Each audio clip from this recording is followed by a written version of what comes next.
Selamat pagi buat kita semua. Nama saya Deborah Audrey Simatupang, NIM 170403169, analisis perancangan perusahaan kelas B, ujian tengah semester.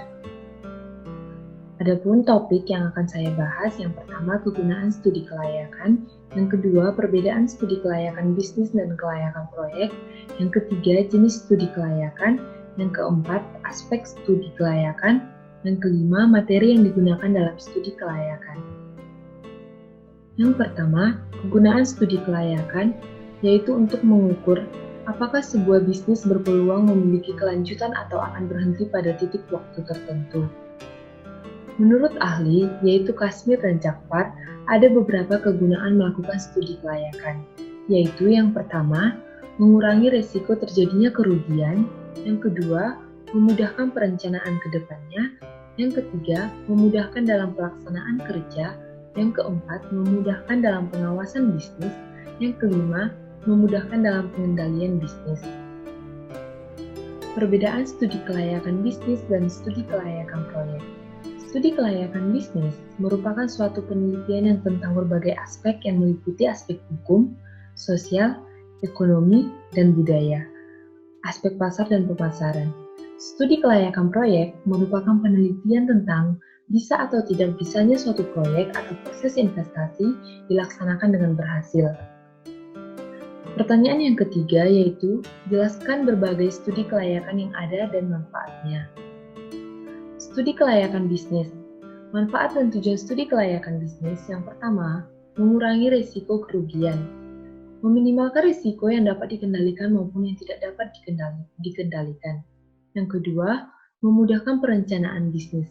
Perencanaan yang meliputi jumlah modal dan waktu.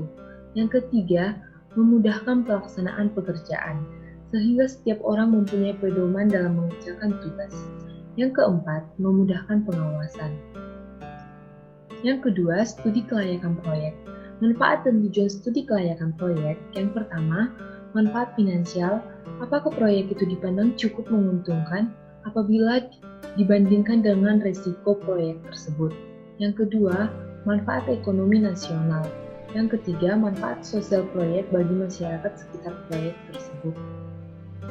Pertanyaan yang keempat, jelaskan aspek-aspek dalam studi kelayakan.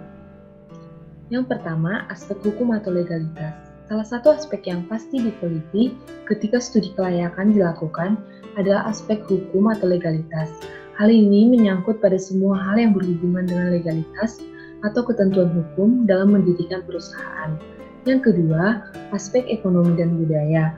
Pada aspek ekonomi dan budaya, studi kelayakan menganalisis dampak yang diakibatkan oleh perusahaan pada kondisi sekitar. Dari sisi budaya, studi kelayakan akan menganalisis bagaimana perusahaan dapat mempengaruhi adat istiadat di daerah sekitar. Yang ketiga, aspek pasar dan pemasaran. Aspek yang memperhatikan permintaan pasar terhadap produk merupakan dasar untuk menyediakan produk. Yang keempat, aspek manajemen. Aspek yang sangat penting dalam sebuah organisasi yang dapat membawa organisasi tersebut untuk mencapai tujuannya. Yang terakhir yaitu aspek keuangan. Bagi sebagian bisnis, modal adalah hal utama yang harus dimiliki dalam membangun sebuah bisnis. Maka dari itu, aspek keuangan menjadi hal yang menentukan bisnis apakah dapat berjalan lancar atau tidak ke depannya. Pertanyaan yang kelima yaitu, menurut saudara, pelajaran apa saja atau materi kuliah apa saja yang dapat digunakan dalam menyusun studi kelayakan? Menurut saya, materi kuliah yang dapat digunakan dalam menyusun studi kelayakan ialah ekonomi teknik, ilmu ekonomi, analisa biaya, pendidikan kewarganegaraan, organisasi manajemen perusahaan, dan manajemen sumber daya manusia. Ekonomi teknik digunakan untuk menghitung aspek ekonomi kelayakan bisnis. Ilmu ekonomi digunakan mempertimbangkan aspek pasar. Analisa biaya digunakan untuk mempertimbangkan segala pertimbangan keuangan dalam aspek keuangan. Manajemen sumber daya manusia digunakan sebagai dasar dalam mempertimbangkan aspek manajemen atau perusahaan. Pendidikan kewarganegaraan digunakan sebagai dasar hukum dan aspek kolegialitas. Yang terakhir yaitu organisasi manajemen dan perusahaan digunakan dalam kelayakan organisasi manajemen perusahaan.